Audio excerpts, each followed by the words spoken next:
Chers élèves, bonjour. Vous êtes chez vous, vous ne quittez pas la maison, vous vous lavez les mains fréquemment. Très bien. Vous êtes devant l'écran surtout pour suivre les leçons? Parfait.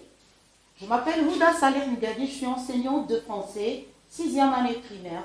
Si je suis là aujourd'hui, c'est pour vous présenter une leçon de grammaire. Le thème étant la sécurité routière. Donc, qui dit sécurité routière dit sensibilisation. Donc, si tu veux sensibiliser quelqu'un à la sécurité routière, tu dois lui dire, par exemple, ne fais pas, tu ne dois pas, il ne faut pas, il ne faut jamais. Donc, on utilise quelques expressions. Notre leçon, c'est la phrase négative ou bien la négation. Les objectifs de notre leçon sont les suivants. 1.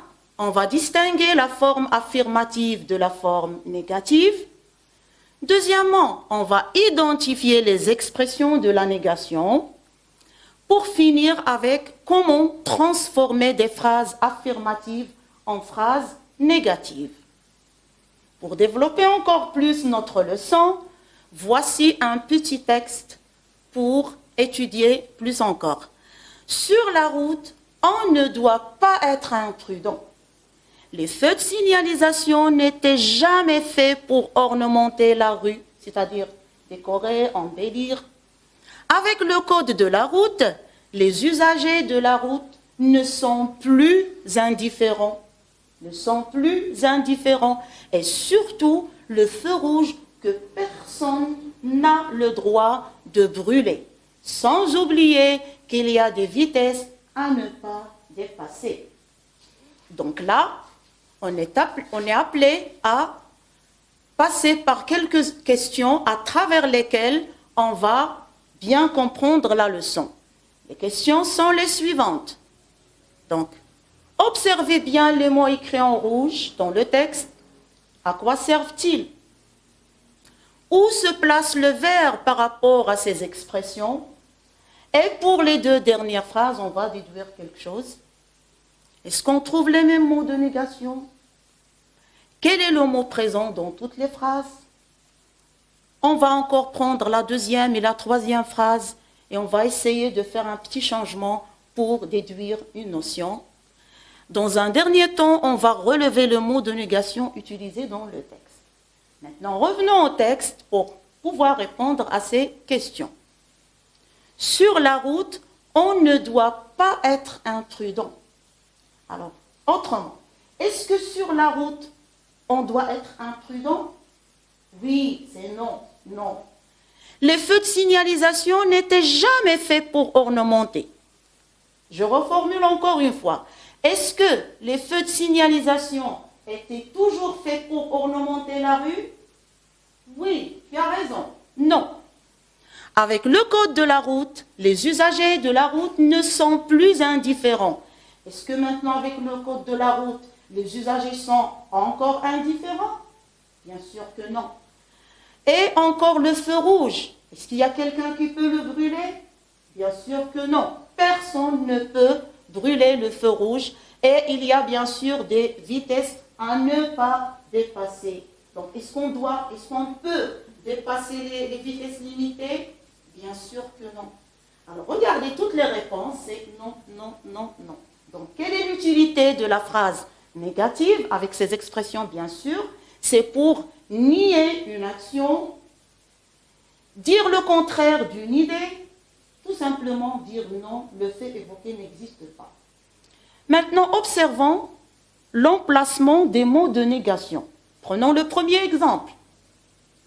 On ne doit pas. Voilà, on a un verbe conjugué.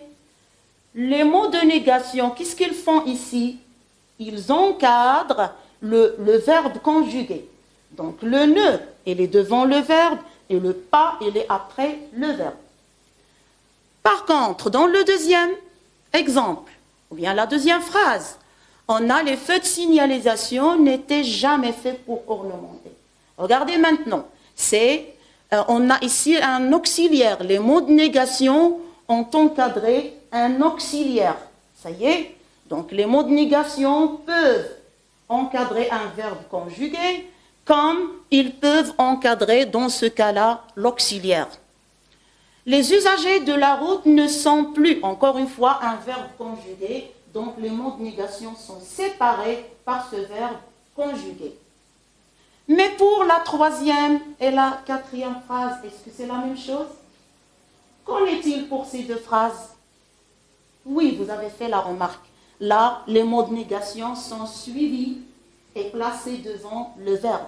Donc, est-ce qu'on peut constater que les mots de négation, ils peuvent encadrer un verbe conjugué autant simple, autant composé, ils doivent encadrer l'auxiliaire. Et dans le cas de l'infinitif, ils se placent les deux suivis devant le verbe. Récapitulons maintenant. Ou bien, avant de récapituler, prenons la deuxième et la troisième phrase. Je vous laisse un petit moment pour trouver le contraire de ces phrases, ou bien de l'idée traitée dans cette phrase. Qu'est-ce que vous pouvez dire? Alors, écoutez.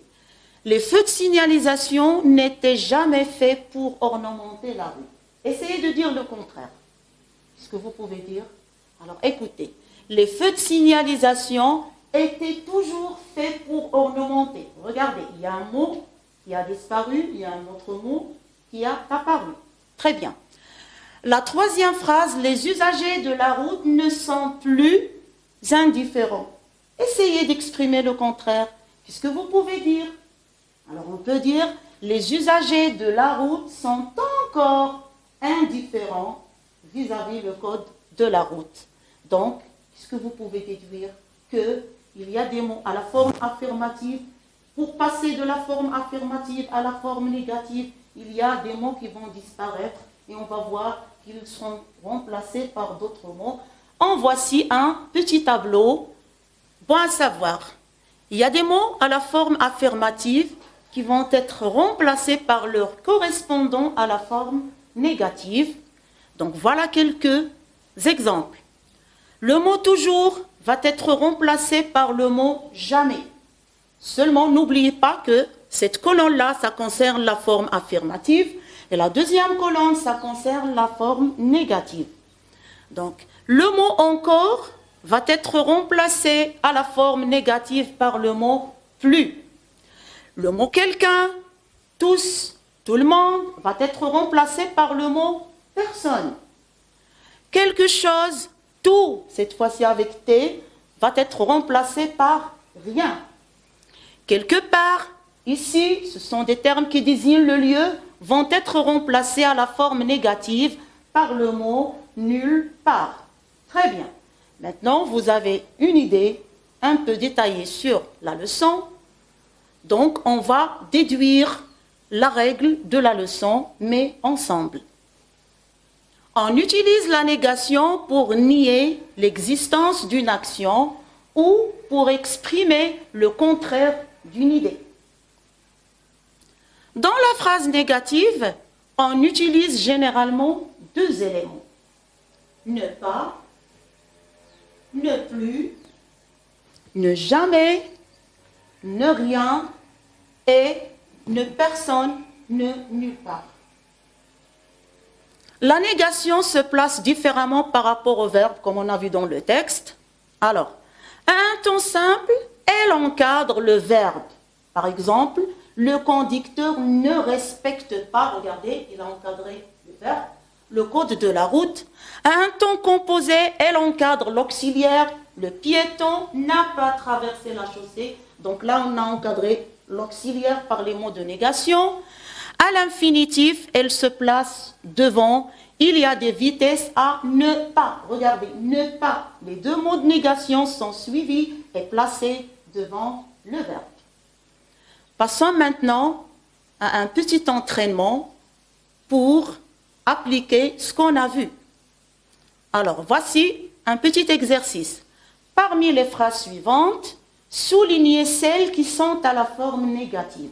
Autrement dit, vous êtes appelé à souligner seulement les phrases qui sont à la forme négative. Je vais vous aider. Avec plus de précaution, on peut sauver plus de vies. Est-ce qu'il y a des mots de négation dans cette phrase? Est-ce que le verbe conjugué est encadré des mots de négation?